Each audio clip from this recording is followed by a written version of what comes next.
আজ একমাত্র সন্তান লক্ষিন্দরের শুভ পরিণয়ের দিন। সারাটা প্রাসাদে যেন আলোয় আলোকিত হয়ে গেছে, আত্মীয় স্বজনে ভরপুর, চতুর্দিকে বেজে উঠছে সোনাইয়ের সুর। কিন্তু কেন আজ লক্ষিন্দরের শুভ পরিণয়ের দিনে বারবার করে ফেলিয়া আসা দিনগুলোর কথা যেন মনে পড়ছে। ঠিক এইভাবে 6 সন্তানের বিবাহের দিনে আত্মীয় স্বজনেরা এসেছিল 6 সন্তান মরে শুধুমাত্র আশীর্বাদ করবার জন্য। কালী আজকে ভাগ্যের কি পরিহাস, 6 সন্তান কেউ যেন আমার পাশে নেই। ওইদিকে 6টা কাঁচা সোনা বিধবা বৌমা ঘরের কোণে শাড়ির আঁচলে মুখ লুকিয়ে কান্না করছে। তারা বুঝতে পারছে যে আমরা বিধবা, শুভ কাজে আমাদের যেতে নেই। বৌমাদের আমিও বলতে পারছি না, বৌমা আজকে লক্ষিন্দরের শুভ পরিণয়ের দিন, এসো সবাই একে অপরের সঙ্গে যেমনি ভাবে মেতে রয়েছে তোমরাও তাদের মধ্যে মেতে ওঠো। কিন্তু এটাই তো জাগতিক জগতের নিয়ম, একবার বিধবা হয়ে গেল আর কোনো শুভ কাজে তাকে যেতে নেই। দেখতে দেখতে লগ্নও যেন বহে যায়। বৈবাহিক মহাশয়কে কথা দিয়ে এসেছি, গধূলি লগ্নে আমি আমার সন্তানকে বিবাহ ছায়া মণ্ডপে বসাবো। না না না, আর বিলম্ব না করে লক্ষিন্দরকে বড় বেশি সুসজ্জিত করে আমায় ধাপিত হতে হবে সে উচারি পথে। একে কোথায় আছিস, আমার লক্ষিন্দরকে পাঠিয়ে দেবে।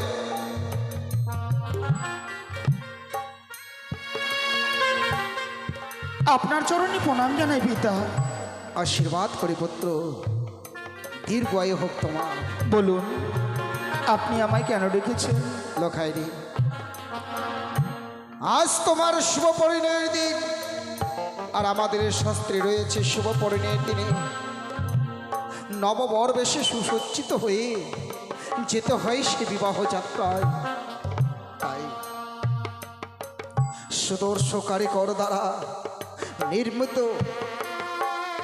এই সুন্দর মুকুটখানি আমি তোমার মস্তকে পরিধান করাবো। বেশ পিতা, আপনারই সম্মুখে আমি চিত্রগতিতে দাঁড়িয়ে থাকবো। ওই মুকুটখানা পরিয়ে আমাকে সুন্দর করে সাজিয়ে দেবেন।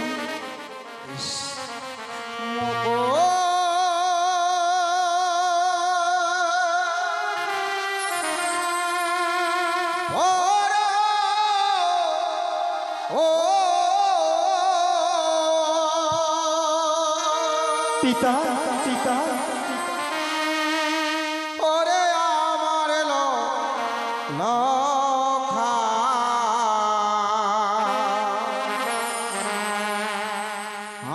আমি মোক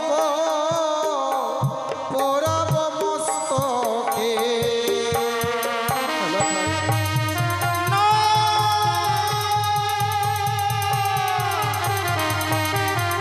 না পিতা, ওই মুকুটখানা আমার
তাই মুকুটি দেখিয়া ভয় লাগে পিতা সৌদাগরি গো।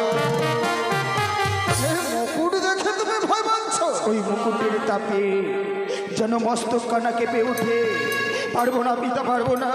ওই মুকুট খানা পড়িতে আমার মস্তকে ভয়ঙ্কর দৃশ্য, ভয়ঙ্কর দৃশ্য যেন দেখতে পাই মুকুটের উপরে। সেই দৃশ্য দেখে আমার যেন প্রাণে বড় ভয় হয়। ওই মুকুট খানা আমাকে পড়াবেন না। মুকুটের ওপরে এমন কি ভয়ঙ্কর দৃশ্য দেখতে পাচ্ছ? ও গো মুকুটের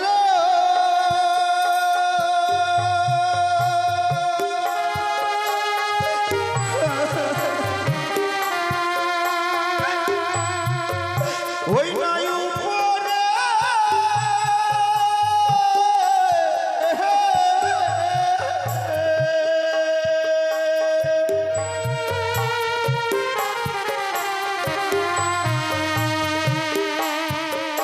আমি দেখি সর্পের ছায়া গো।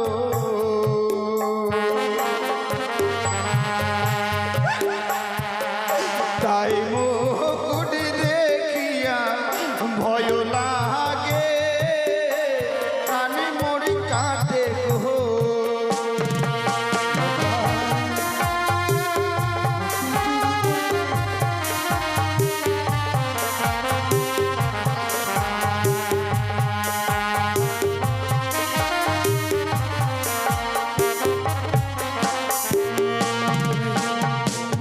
মুকুটের উপরে সর্পের দৃশ্য দেখতে পাচ্ছ? সত্যই পিতা, ওই মুকুটের উপরে সর্পের দৃশ্য দেখে আমার প্রাণী বড় ভয় হয়। ওই সর্প দেখে মনে হচ্ছে ওই সর্প আমাকে গ্রাস করতে চাইছে। তাই ওই মুকুটখানা পরাবেন না। এই মুকুট ছাড়া আপনি আমাকে আজকের দিনে যা পরাবেন আমি তাই পরব, কিন্তু এই মুকুটখানা আমি পরতে পারবো না। পারবো না রে। পারবো না লখাই, পারবো না। আমি কেন কোনো পিতাই পারবে না সন্তানের মস্তকে সর্পের মুকুট পরিধান করে দিতে? বেশ, এই মুকুটখানা রেখে দিলাম।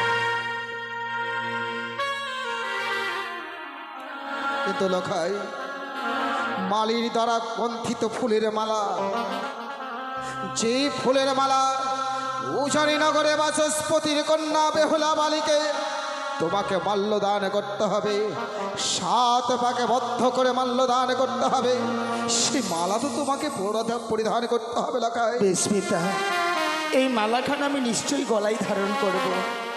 ওই যে মালা পরো ওরে আমার লখাই,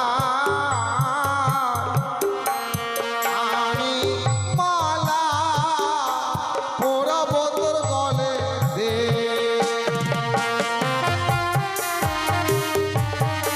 না, পরে নেব না।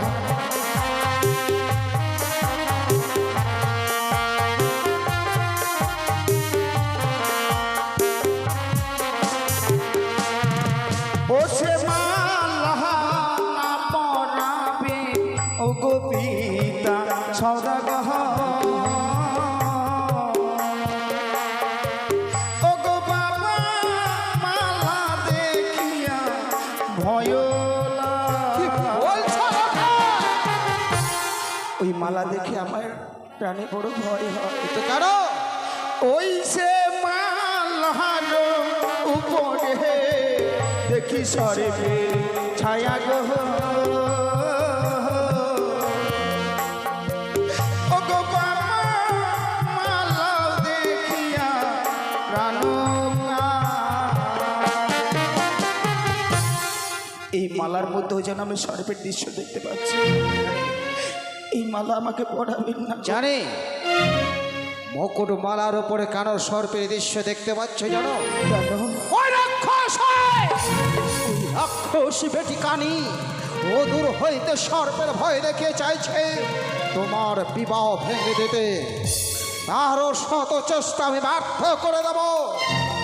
আমার কাছে হামতাল যষ্টি নাই দেখে, সর্পের ভয় দেখে তোমার বিবাহ ভেঙে দিতে চাইছে। এই মুহূর্তে হস্তে ধারণ করলাম আমতল যষ্টি দেব হামতল যষ্টি দেবের মুকুটমালার উপরে, তারপরে দেব তোমার মস্তকে মুকুটমালা পরি। এ দেখো তো লেখাই, এবার কি দেখতে পাচ্ছ মুকুটমালার উপরে এবার কোনো দৃশ্য? এবার আমি নিশ্চয়ই ধারণ করতে পারবো পিতা। এই তো আমার পুত্রের নয় কথা। ও গো আমার চম্পকনগরের প্রজাবর্গ, ও গো আমার চম্পকনগরের আত্মীয় স্বজন, এই মুহূর্তে আমি আমার সন্তানকে নববর বেশে সুসজ্জিত করে স্থাপিত হতে চাই সে উজানি পথে। তাই আমি আমার সন্তানকে মুকুটমালা পরিধান করাবো। সবাই আমার সন্তানকে উলধ্বনি আর হরিধ্বনি দিয়ে আমার সন্তানকে আশীর্বাদ করবে।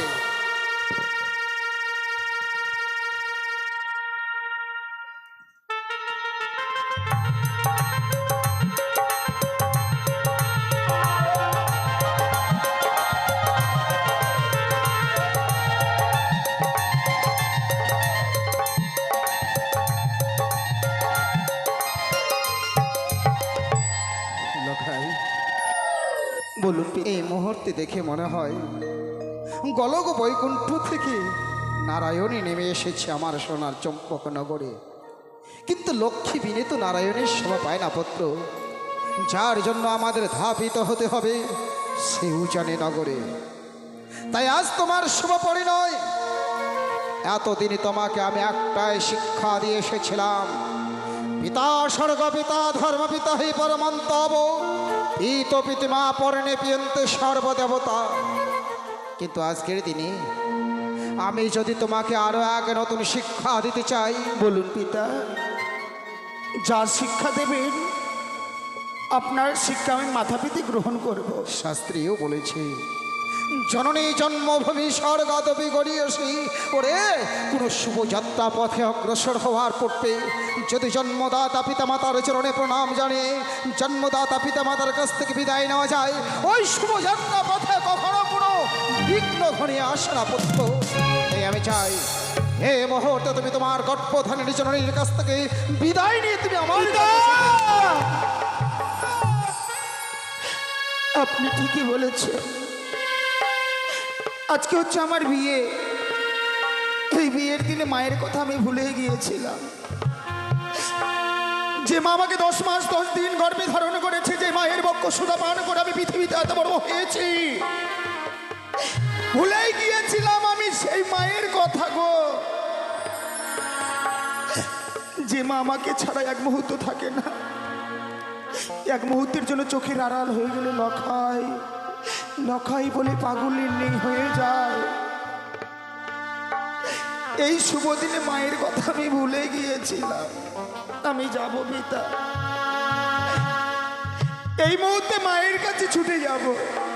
মাকে গিয়ে বলো, মা আমাকে একটিবার বিদায় দাও, তোমার কাছ থেকে বিদায় নিয়ে আমাকে পিতার সঙ্গে যেতে হবে ওই উজানি নগরে।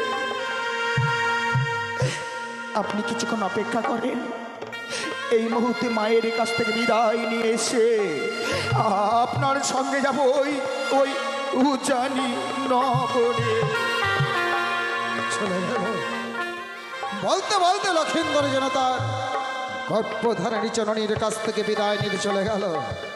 ওইদিকে বৈবাহিক মহাশয়কে কথা দিয়ে এসেছি, 101টা একেবারে বরযাত্রা আমায় সুসজ্জিত করতে হবে।